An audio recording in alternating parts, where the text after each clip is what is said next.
ਵਾਹਿਗੁਰੂ ਜੀ ਕਾ ਖਾਲਸਾ ਵਾਹਿਗੁਰੂ ਜੀ ਕੀ ਫਤਿਹ। ਅੱਜ ਤੁਹਾਡੇ ਨਾਲ ਬੰਦੀ ਸਿੰਘਾਂ ਦੇ ਮਾਮਲੇ ਦੇ ਵਿੱਚ ਕੁਝ ਬੇਨਤੀਆਂ ਸਾਂਝੀਆਂ ਕਰਨੀਆਂ ਨੇ।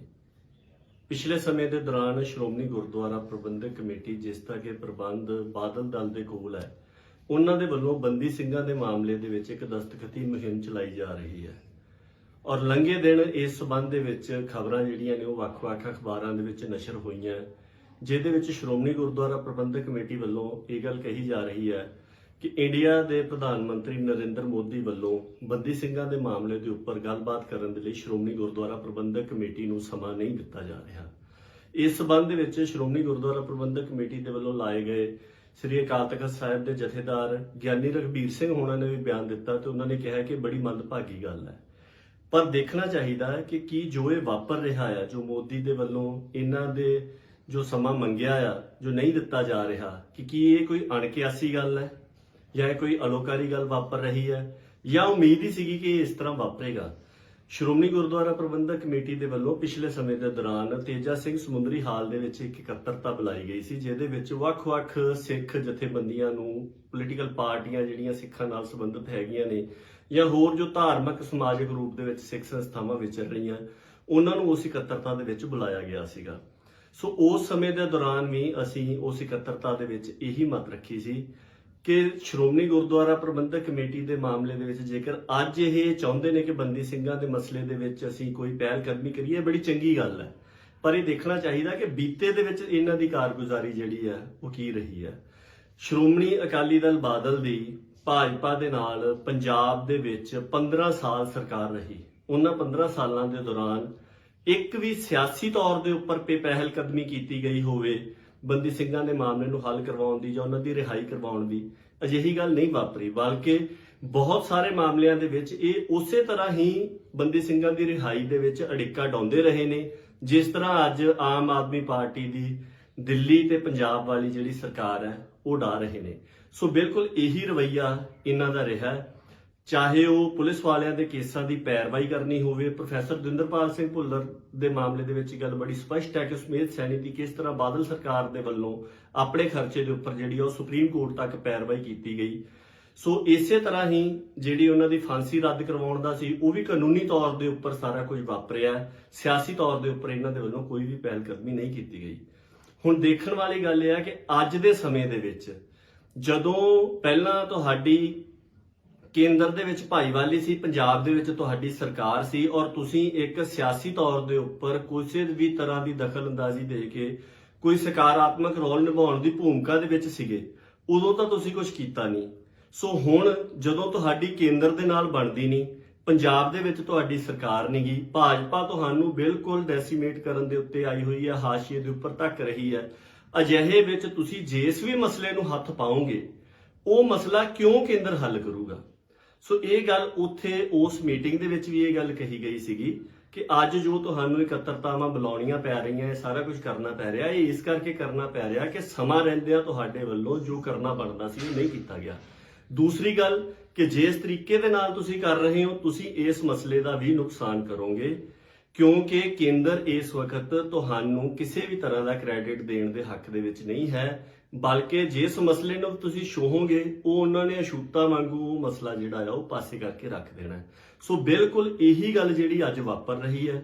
ਔਰ ਇੱਕ ਗੱਲ ਹੋਰ ਵੀ ਇਹ ਗੱਲ ਕਹੀ ਗਈ ਸੀ ਕਿ ਵੱਖ-ਵੱਖ ਪਾਰਟੀਆਂ ਜੋ ਇਕੱਤਰ ਕੀਤੀਆਂ ਗਈਆਂ ਨੇ, ਇਹਨਾਂ ਸਾਰਿਆਂ ਦੇ ਸਿਆਸੀ ਮੁਫਾਦ ਨੇ। ਸੋ ਸਿਆਸੀ ਮੁਫਾਦਾਂ ਵਾਲੇ ਲੋਕ ਅਕਸਰ ਭਾਵਨਾਤਮਕ ਮਸਲਿਆਂ ਨੂੰ ਆਪਣੇ ਮੁਫਾਦਾਂ ਨੂੰ ਸਾਰ ਕਰਨ ਦੇ ਵਾਸਤੇ ਵਰਤਦੇ ਆ, ਉਹਦੇ ਵਿੱਚੋਂ ਮਸਲੇ ਦਾ ਨੁਕਸਾਨ ਕਰਦੇ ਆ।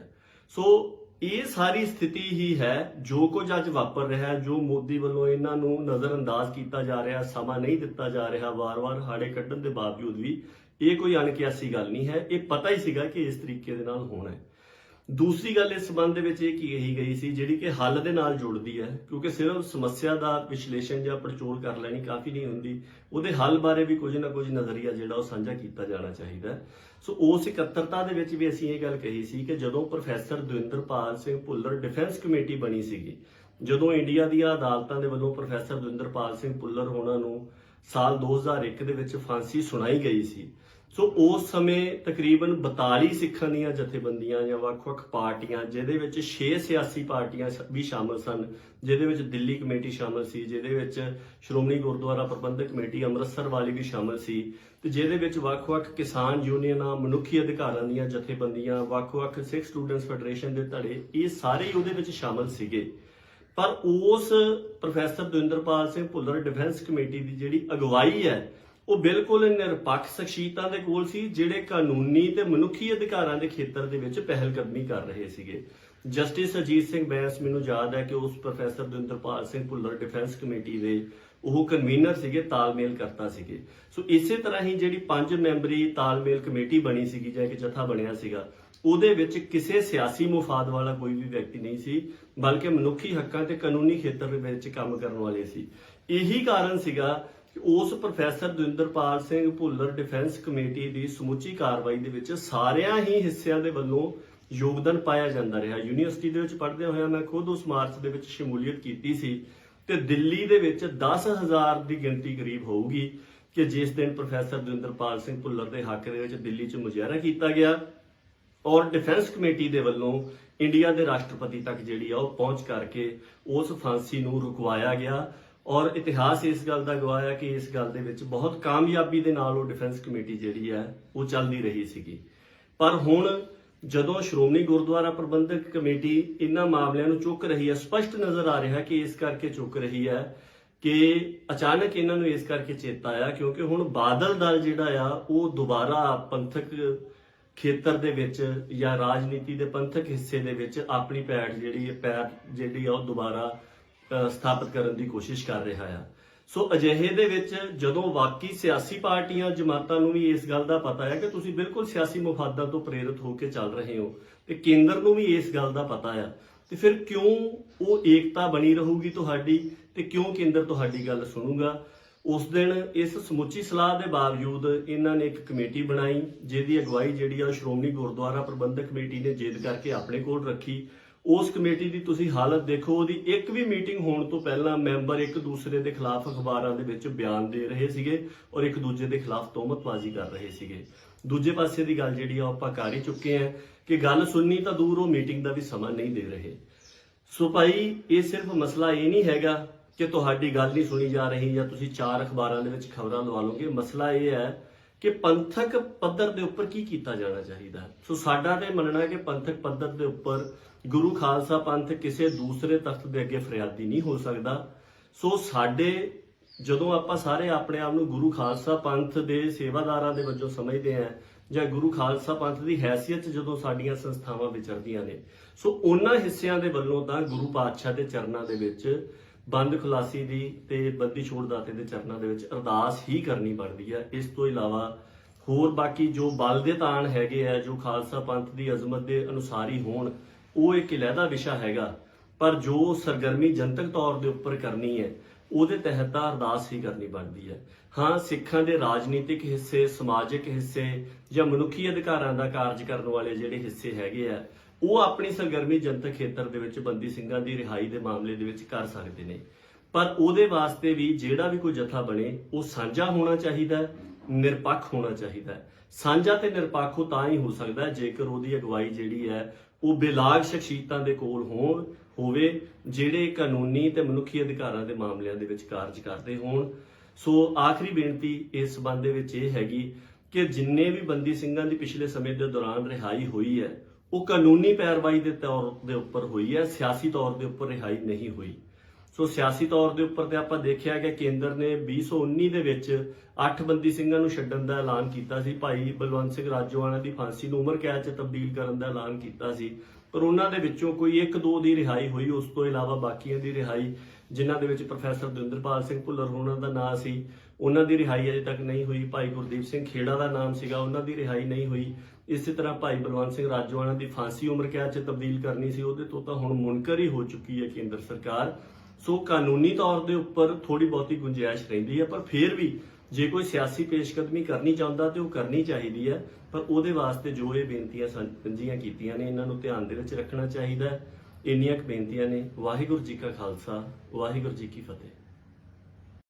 ਵਾਹਿਗੁਰੂ ਜੀ ਕਾ ਖਾਲਸਾ ਵਾਹਿਗੁਰੂ ਜੀ ਕੀ ਫਤਿਹ। ਅੱਜ ਤੁਹਾਡੇ ਨਾਲ ਬੰਦੀ ਸਿੰਘਾਂ ਦੇ ਮਾਮਲੇ ਦੇ ਵਿੱਚ ਕੁਝ ਬੇਨਤੀਆਂ ਸਾਂਝੀਆਂ ਕਰਨੀਆਂ ਨੇ। ਪਿਛਲੇ ਸਮੇਂ ਦੇ ਦੌਰਾਨ ਸ਼੍ਰੋਮਣੀ ਗੁਰਦੁਆਰਾ ਪ੍ਰਬੰਧਕ ਕਮੇਟੀ, ਜਿਸ ਦਾ ਕਿ ਪ੍ਰਬੰਧ ਬਾਦਲ ਦਲ ਦੇ ਕੋਲ ਹੈ, ਉਹਨਾਂ ਦੇ ਵੱਲੋਂ ਬੰਦੀ ਸਿੰਘਾਂ ਦੇ ਮਾਮਲੇ ਦੇ ਵਿੱਚ ਇੱਕ ਦਸਤਖਤੀ ਮੁਹਿੰਮ ਚਲਾਈ ਜਾ ਰਹੀ ਹੈ। ਔਰ ਲੰਘੇ ਦਿਨ ਇਸ ਸਬੰਧ ਦੇ ਵਿੱਚ ਖਬਰਾਂ ਜਿਹੜੀਆਂ ਨੇ ਉਹ ਵੱਖ-ਵੱਖ ਅਖਬਾਰਾਂ ਦੇ ਵਿੱਚ ਨਸ਼ਰ ਹੋਈਆਂ, ਜਿਹਦੇ ਵਿੱਚ ਸ਼੍ਰੋਮਣੀ ਗੁਰਦੁਆਰਾ ਪ੍ਰਬੰਧਕ ਕਮੇਟੀ ਵੱਲੋਂ ਇਹ ਗੱਲ ਕਹੀ ਜਾ ਰਹੀ ਹੈ ਕਿ ਇੰਡੀਆ ਦੇ ਪ੍ਰਧਾਨ ਮੰਤਰੀ ਨਰਿੰਦਰ ਮੋਦੀ ਵੱਲੋਂ ਬੰਦੀ ਸਿੰਘਾਂ ਦੇ ਮਾਮਲੇ ਦੇ ਉੱਪਰ ਗੱਲਬਾਤ ਕਰਨ ਦੇ ਲਈ ਸ਼੍ਰੋਮਣੀ ਗੁਰਦੁਆਰਾ ਪ੍ਰਬੰਧਕ ਕਮੇਟੀ ਨੂੰ ਸਮਾਂ ਨਹੀਂ ਦਿੱਤਾ ਜਾ ਰਿਹਾ। ਇਸ ਸਬੰਧ ਦੇ ਵਿੱਚ ਸ਼੍ਰੋਮਣੀ ਗੁਰਦੁਆਰਾ ਪ੍ਰਬੰਧਕ ਕਮੇਟੀ ਦੇ ਵੱਲੋਂ ਲਾਏ ਗਏ ਸ੍ਰੀ ਅਕਾਲ ਤਖਤ ਸਾਹਿਬ ਦੇ ਜਥੇਦਾਰ ਗਿਆਨੀ ਰਘਬੀਰ ਸਿੰਘ ਹੋਣਾ ਨੇ ਵੀ ਬਿਆਨ ਦਿੱਤਾ ਤੇ ਉਹਨਾਂ ਨੇ ਕਿਹਾ ਕਿ ਬੜੀ ਮੰਦਭਾਗੀ ਗੱਲ ਹੈ। ਪਰ ਦੇਖਣਾ ਚਾਹੀਦਾ ਹੈ ਕਿ ਕੀ ਜੋ ਇਹ ਵਾਪਰ ਰਿਹਾ ਹੈ, ਜੋ ਮੋਦੀ ਦੇ ਵੱਲੋਂ ਇਹਨਾਂ ਦੇ ਜੋ ਸਮਾਂ ਮੰਗਿਆ ਆ, ਜੋ ਨਹੀਂ ਦਿੱਤਾ ਜਾ ਰਿਹਾ, ਕਿ ਕੀ ਇਹ ਕੋਈ ਅਣਕਿਆਸੀ ਗੱਲ ਹੈ ਜਾਂ ਕੋਈ ਅਲੋਕਾਰੀ ਗੱਲ ਵਾਪਰ ਰਹੀ ਹੈ, ਜਾਂ ਉਮੀਦ ਹੀ ਸੀਗੀ ਕਿ ਇਸ ਤਰ੍ਹਾਂ ਵਾਪਰੇਗਾ। ਸ਼੍ਰੋਮਣੀ ਗੁਰਦੁਆਰਾ ਪ੍ਰਬੰਧਕ ਕਮੇਟੀ ਦੇ ਵੱਲੋਂ ਪਿਛਲੇ ਸਮੇਂ ਦੇ ਦੌਰਾਨ ਤੇਜਾ ਸਿੰਘ ਸਮੁੰਦਰੀ ਹਾਲ ਦੇ ਵਿੱਚ ਇੱਕ ਇਕੱਤਰਤਾ ਬੁਲਾਈ ਗਈ ਸੀ, ਜਿਹਦੇ ਵਿੱਚ ਵੱਖ-ਵੱਖ ਸਿੱਖ ਜਥੇਬੰਦੀਆਂ ਨੂੰ, ਪੋਲੀਟੀਕਲ ਪਾਰਟੀਆਂ ਜਿਹੜੀਆਂ ਸਿੱਖਾਂ ਨਾਲ ਸੰਬੰਧਿਤ ਹੈਗੀਆਂ ਨੇ, ਜਾਂ ਹੋਰ ਜੋ ਧਾਰਮਿਕ ਸਮਾਜਿਕ ਰੂਪ ਦੇ ਵਿੱਚ ਸਿੱਖ ਸੰਸਥਾਵਾਂ ਵਿਚਰ ਰਹੀਆਂ, ਉਹਨਾਂ ਨੂੰ ਉਸ ਇਕੱਤਰਤਾ ਦੇ ਵਿੱਚ ਬੁਲਾਇਆ ਗਿਆ ਸੀਗਾ। ਸੋ ਉਸ ਸਮੇਂ ਦੇ ਦੌਰਾਨ ਵੀ ਅਸੀਂ ਉਸ ਇਕੱਤਰਤਾ ਦੇ ਵਿੱਚ ਇਹੀ ਮਤ ਰੱਖੀ ਸੀ ਕਿ ਸ਼੍ਰੋਮਣੀ ਗੁਰਦੁਆਰਾ ਪ੍ਰਬੰਧਕ ਕਮੇਟੀ ਦੇ ਮਾਮਲੇ ਦੇ ਵਿੱਚ ਜੇਕਰ ਅੱਜ ਇਹ ਚਾਹੁੰਦੇ ਨੇ ਕਿ ਬੰਦੀ ਸਿੰਘਾਂ ਦੇ ਮਸਲੇ ਦੇ ਵਿੱਚ ਅਸੀਂ ਕੋਈ ਪਹਿਲ ਕਦਮੀ ਕਰੀਏ, ਬੜੀ ਚੰਗੀ ਗੱਲ ਹੈ। ਪਰ ਇਹ ਦੇਖਣਾ ਚਾਹੀਦਾ ਕਿ ਬੀਤੇ ਦੇ ਵਿੱਚ ਇਹਨਾਂ ਦੀ ਕਾਰਗੁਜ਼ਾਰੀ ਜਿਹੜੀ ਹੈ ਉਹ ਕੀ ਰਹੀ ਹੈ।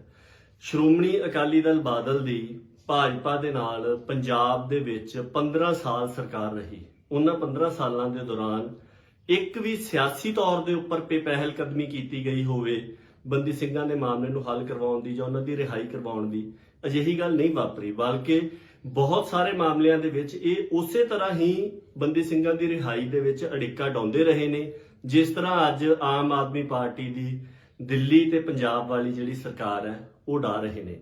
ਸੋ ਬਿਲਕੁਲ ਇਹੀ ਰਵੱਈਆ ਇਹਨਾਂ ਦਾ ਰਿਹਾ, ਚਾਹੇ ਉਹ ਪੁਲਿਸ ਵਾਲਿਆਂ ਦੇ ਕੇਸਾਂ ਦੀ ਪੈਰਵਾਈ ਕਰਨੀ ਹੋਵੇ। ਪ੍ਰੋਫੈਸਰ ਦਵਿੰਦਰਪਾਲ ਸਿੰਘ ਭੁੱਲਰ ਦੇ ਮਾਮਲੇ ਦੇ ਵਿੱਚ ਗੱਲ ਬੜੀ ਸਪਸ਼ਟ ਹੈ ਕਿ ਸਮੇਤ ਸੈਣੀ ਦੀ ਕਿਸ ਤਰ੍ਹਾਂ ਬਾਦਲ ਸਰਕਾਰ ਦੇ ਵੱਲੋਂ ਆਪਣੇ ਖਰਚੇ ਦੇ ਉੱਪਰ ਜਿਹੜੀ ਉਹ ਸੁਪਰੀਮ ਕੋਰਟ ਤੱਕ ਪੈਰਵਾਈ ਕੀਤੀ ਗਈ। ਸੋ ਇਸੇ ਤਰ੍ਹਾਂ ਹੀ ਜਿਹੜੀ ਉਹਨਾਂ ਦੀ ਫਾਂਸੀ ਰੱਦ ਕਰਵਾਉਣ ਦਾ ਸੀ, ਉਹ ਵੀ ਕਾਨੂੰਨੀ ਤੌਰ ਦੇ ਉੱਪਰ ਸਾਰਾ ਕੁਝ ਵਾਪਰਿਆ, ਸਿਆਸੀ ਤੌਰ ਦੇ ਉੱਪਰ ਇਹਨਾਂ ਦੇ ਵੱਲੋਂ ਕੋਈ ਵੀ ਪਹਿਲ ਕਦਮੀ ਨਹੀਂ ਕੀਤੀ ਗਈ।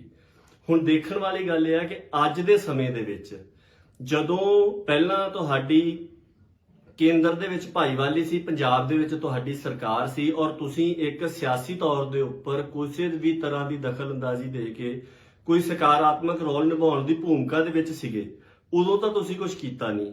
ਸੋ ਹੁਣ ਜਦੋਂ ਤੁਹਾਡੀ ਕੇਂਦਰ ਦੇ ਨਾਲ ਬਣਦੀ ਨਹੀਂ, ਪੰਜਾਬ ਦੇ ਵਿੱਚ ਤੁਹਾਡੀ ਸਰਕਾਰ ਨਹੀਂ ਗਈ, ਭਾਜਪਾ ਤੁਹਾਨੂੰ ਬਿਲਕੁਲ ਡੈਸੀਮੇਟ ਕਰਨ ਦੇ ਉੱਤੇ ਆਈ ਹੋਈ ਹੈ, ਹਾਸ਼ੀਏ ਦੇ ਉੱਪਰ ਧੱਕ ਰਹੀ ਹੈ। ਅਜਿਹੇ ਵਿੱਚ ਤੁਸੀਂ ਜਿਸ ਵੀ ਮਸਲੇ ਨੂੰ ਹੱਥ ਪਾਓਗੇ, ਉਹ ਮਸਲਾ ਕਿਉਂ ਕੇਂਦਰ ਹੱਲ ਕਰੂਗਾ?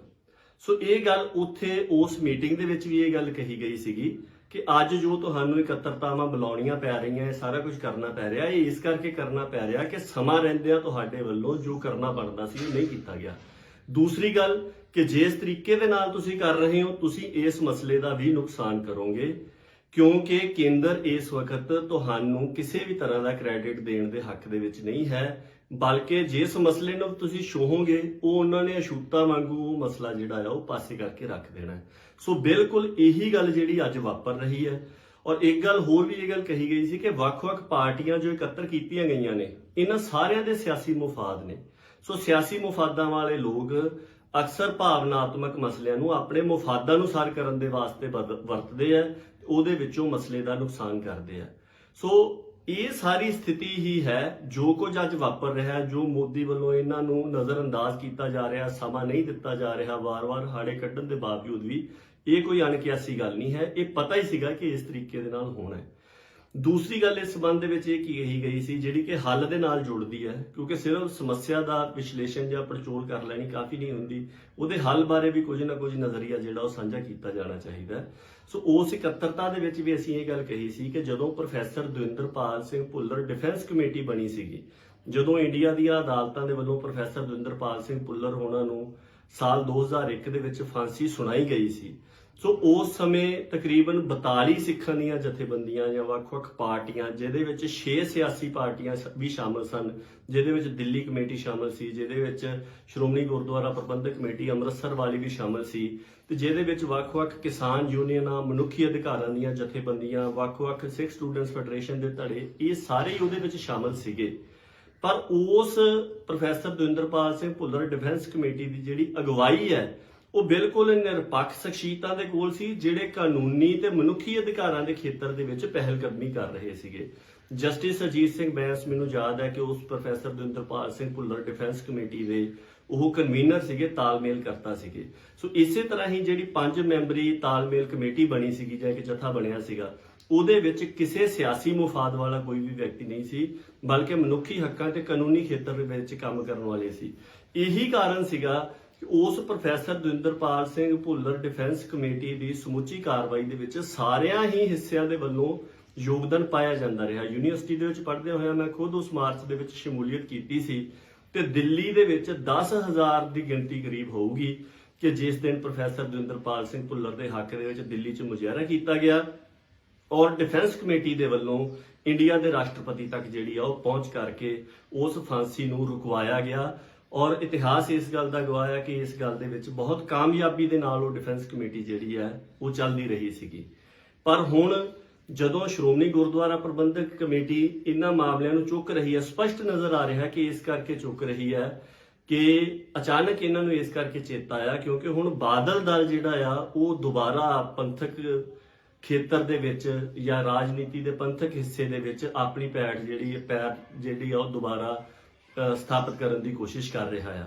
ਸੋ ਅਜਿਹੇ ਦੇ ਵਿੱਚ ਜਦੋਂ ਵਾਕਈ ਸਿਆਸੀ ਪਾਰਟੀਆਂ, ਜਮਾਤਾਂ ਨੂੰ ਵੀ ਇਸ ਗੱਲ ਦਾ ਪਤਾ ਹੈ ਕਿ ਤੁਸੀਂ ਬਿਲਕੁਲ ਸਿਆਸੀ ਮੁਫਾਦਾਂ ਤੋਂ ਪ੍ਰੇਰਿਤ ਹੋ ਕੇ ਚੱਲ ਰਹੇ ਹੋ, ਤੇ ਕੇਂਦਰ ਨੂੰ ਵੀ ਇਸ ਗੱਲ ਦਾ ਪਤਾ ਆ, ਤੇ ਫਿਰ ਕਿਉਂ ਉਹ ਏਕਤਾ ਬਣੀ ਰਹੂਗੀ ਤੁਹਾਡੀ, ਤੇ ਕਿਉਂ ਕੇਂਦਰ ਤੁਹਾਡੀ ਗੱਲ ਸੁਣੂਗਾ। ਉਸ ਦਿਨ ਇਸ ਸਮੁੱਚੀ ਸਲਾਹ ਦੇ ਬਾਵਜੂਦ ਇਹਨਾਂ ਨੇ ਇੱਕ ਕਮੇਟੀ ਬਣਾਈ, ਜਿਹਦੀ ਅਗਵਾਈ ਜਿਹੜੀ ਆ ਸ਼੍ਰੋਮਣੀ ਗੁਰਦੁਆਰਾ ਪ੍ਰਬੰਧਕ ਕਮੇਟੀ ਨੇ ਜਿੱਦ ਕਰਕੇ ਆਪਣੇ ਕੋਲ ਰੱਖੀ। ਉਸ ਕਮੇਟੀ ਦੀ ਤੁਸੀਂ ਹਾਲਤ ਦੇਖੋ, ਉਹਦੀ ਇੱਕ ਵੀ ਮੀਟਿੰਗ ਹੋਣ ਤੋਂ ਪਹਿਲਾਂ ਮੈਂਬਰ ਇੱਕ ਦੂਸਰੇ ਦੇ ਖਿਲਾਫ ਅਖਬਾਰਾਂ ਦੇ ਵਿੱਚ ਬਿਆਨ ਦੇ ਰਹੇ ਸੀਗੇ ਔਰ ਇੱਕ ਦੂਜੇ ਦੇ ਖਿਲਾਫ ਤੋਹਮਤਬਾਜ਼ੀ ਕਰ ਰਹੇ ਸੀਗੇ। ਦੂਜੇ ਪਾਸੇ ਦੀ ਗੱਲ ਜਿਹੜੀ ਆ ਆਪਾਂ ਕਰ ਹੀ ਚੁੱਕੇ ਆ ਕਿ ਗੱਲ ਸੁਣਨੀ ਤਾਂ ਦੂਰ, ਉਹ ਮੀਟਿੰਗ ਦਾ ਵੀ ਸਮਾਂ ਨਹੀਂ ਦੇ ਰਹੇ। ਸੋ ਭਾਈ, ਇਹ ਸਿਰਫ ਮਸਲਾ ਇਹ ਨਹੀਂ ਹੈਗਾ ਕਿ ਤੁਹਾਡੀ ਗੱਲ ਨਹੀਂ ਸੁਣੀ ਜਾ ਰਹੀ ਜਾਂ ਤੁਸੀਂ 4 ਅਖਬਾਰਾਂ ਦੇ ਵਿੱਚ ਖਬਰਾਂ ਲਵਾ ਲਓਗੇ। ਮਸਲਾ ਇਹ ਹੈ ਕਿ ਪੰਥਕ ਪੱਧਰ ਦੇ ਉੱਪਰ ਕੀ ਕੀਤਾ ਜਾਣਾ ਚਾਹੀਦਾ। ਸੋ ਸਾਡਾ ਤੇ ਮੰਨਣਾ ਹੈ ਕਿ ਪੰਥਕ ਪੱਧਰ ਦੇ ਉੱਪਰ ਗੁਰੂ ਖਾਲਸਾ ਪੰਥ ਕਿਸੇ ਦੂਸਰੇ ਤਖਤ ਦੇ ਅੱਗੇ ਫਰਿਆਦੀ ਨਹੀਂ ਹੋ ਸਕਦਾ। ਸੋ ਸਾਡੇ ਜਦੋਂ ਆਪਾਂ ਸਾਰੇ ਆਪਣੇ ਆਪ ਨੂੰ ਗੁਰੂ ਖਾਲਸਾ ਪੰਥ ਦੇ ਸੇਵਾਦਾਰਾਂ ਦੇ ਵਜੋਂ ਸਮਝਦੇ ਹਾਂ ਜਾਂ ਗੁਰੂ ਖਾਲਸਾ ਪੰਥ ਦੀ ਹੈਸੀਅਤ ਜਦੋਂ ਸਾਡੀਆਂ ਸੰਸਥਾਵਾਂ ਵਿਚਰਦੀਆਂ ਨੇ, ਸੋ ਉਹਨਾਂ ਹਿੱਸਿਆਂ ਦੇ ਵੱਲੋਂ ਤਾਂ ਗੁਰੂ ਪਾਤਸ਼ਾਹ ਦੇ ਚਰਨਾਂ ਦੇ ਵਿੱਚ ਬੰਦ ਖੁਲਾਸੀ ਦੀ ਤੇ ਬੰਦੀ ਛੋੜ ਦਾਤੇ ਦੇ ਚਰਨਾਂ ਦੇ ਵਿੱਚ ਅਰਦਾਸ ਹੀ ਕਰਨੀ ਬਣਦੀ ਹੈ। ਇਸ ਤੋਂ ਇਲਾਵਾ ਹੋਰ ਬਾਕੀ ਜੋ ਬਲ ਦੇ ਤਾਣ ਹੈਗੇ ਆ, ਜੋ ਖਾਲਸਾ ਪੰਥ ਦੀ ਅਜ਼ਮਤ ਦੇ ਅਨੁਸਾਰੀ ਹੋਣ, ਉਹ ਇੱਕ ਅਲੱਗਾ ਵਿਸ਼ਾ ਹੈਗਾ। ਪਰ ਜੋ ਸਰਗਰਮੀ ਜਨਤਕ ਤੌਰ ਦੇ ਉੱਪਰ ਕਰਨੀ ਹੈ, ਉਹਦੇ ਤਹਿਤ ਤਾਂ ਅਰਦਾਸ ਹੀ ਕਰਨੀ ਬਣਦੀ ਹੈ। ਹਾਂ, ਸਿੱਖਾਂ ਦੇ ਰਾਜਨੀਤਿਕ ਹਿੱਸੇ, ਸਮਾਜਿਕ ਹਿੱਸੇ ਜਾਂ ਮਨੁੱਖੀ ਅਧਿਕਾਰਾਂ ਦਾ ਕਾਰਜ ਕਰਨ ਵਾਲੇ ਜਿਹੜੇ ਹਿੱਸੇ ਹੈਗੇ ਆ, ਉਹ ਆਪਣੀ ਸਰਗਰਮੀ ਜਨਤਕ ਖੇਤਰ ਦੇ ਵਿੱਚ ਬੰਦੀ ਸਿੰਘਾਂ ਦੀ ਰਿਹਾਈ ਦੇ ਮਾਮਲੇ ਦੇ ਵਿੱਚ ਕਰ ਸਕਦੇ ਨੇ। ਪਰ ਉਹਦੇ ਵਾਸਤੇ ਵੀ ਜਿਹੜਾ ਵੀ ਕੋਈ ਜਥਾ ਬਣੇ, ਉਹ ਸਾਂਝਾ ਹੋਣਾ ਚਾਹੀਦਾ, ਨਿਰਪੱਖ ਹੋਣਾ ਚਾਹੀਦਾ। ਸਾਂਝਾ ਤੇ ਨਿਰਪੱਖ ਉਹ ਤਾਂ ਹੀ ਹੋ ਸਕਦਾ ਜੇਕਰ ਉਹਦੀ ਅਗਵਾਈ ਜਿਹੜੀ ਹੈ ਉਹ ਬੇਲਾਗ ਸ਼ਖਸੀਅਤਾਂ ਦੇ ਕੋਲ ਹੋਵੇ, ਜਿਹੜੇ ਕਾਨੂੰਨੀ ਤੇ ਮਨੁੱਖੀ ਅਧਿਕਾਰਾਂ ਦੇ ਮਾਮਲਿਆਂ ਦੇ ਵਿੱਚ ਕਾਰਜ ਕਰਦੇ ਹੋਣ। ਸੋ ਆਖਰੀ ਬੇਨਤੀ ਇਸ ਸੰਬੰਧ ਦੇ ਵਿੱਚ ਇਹ ਹੈਗੀ ਕਿ ਜਿੰਨੇ ਵੀ ਬੰਦੀ ਸਿੰਘਾਂ ਦੀ ਪਿਛਲੇ ਸਮੇਂ ਦੇ ਦੌਰਾਨ ਰਿਹਾਈ ਹੋਈ ਹੈ, ਉਹ ਕਾਨੂੰਨੀ ਪੈਰਵਾਈ ਦੇ ਤੌਰ ਦੇ ਉੱਪਰ ਹੋਈ ਹੈ, ਸਿਆਸੀ ਤੌਰ ਦੇ ਉੱਪਰ ਰਿਹਾਈ ਨਹੀਂ ਹੋਈ। ਸੋ ਸਿਆਸੀ ਤੌਰ ਦੇ ਉੱਪਰ ਤੇ ਆਪਾਂ ਦੇਖਿਆ ਕਿ ਕੇਂਦਰ ਨੇ 2019 ਦੇ ਵਿੱਚ 8 ਬੰਦੀ ਸਿੰਘਾਂ ਨੂੰ ਛੱਡਣ ਦਾ ਐਲਾਨ ਕੀਤਾ ਸੀ। ਭਾਈ ਬਲਵੰਤ ਸਿੰਘ ਰਾਜੋਆਣਾ ਦੀ ਫਾਂਸੀ ਨੂੰ ਉਮਰ ਕੈਦ 'ਚ ਤਬਦੀਲ ਕਰਨ ਦਾ ਐਲਾਨ ਕੀਤਾ ਸੀ, ਪਰ ਉਹਨਾਂ ਦੇ ਵਿੱਚੋਂ ਕੋਈ 1-2 ਦੀ ਰਿਹਾਈ ਹੋਈ। ਉਸ ਤੋਂ ਇਲਾਵਾ ਬਾਕੀਆਂ ਦੀ ਰਿਹਾਈ, ਜਿਨ੍ਹਾਂ ਦੇ ਵਿੱਚ ਪ੍ਰੋਫੈਸਰ ਦਵਿੰਦਰਪਾਲ ਸਿੰਘ ਭੁੱਲਰ ਉਹਨਾਂ ਦਾ ਨਾਂ ਸੀ, ਉਹਨਾਂ ਦੀ ਰਿਹਾਈ ਅਜੇ ਤੱਕ ਨਹੀਂ ਹੋਈ। ਭਾਈ ਗੁਰਦੀਪ ਸਿੰਘ ਖੇੜਾ ਦਾ ਨਾਮ ਸੀਗਾ, ਉਹਨਾਂ ਦੀ ਰਿਹਾਈ ਨਹੀਂ ਹੋਈ।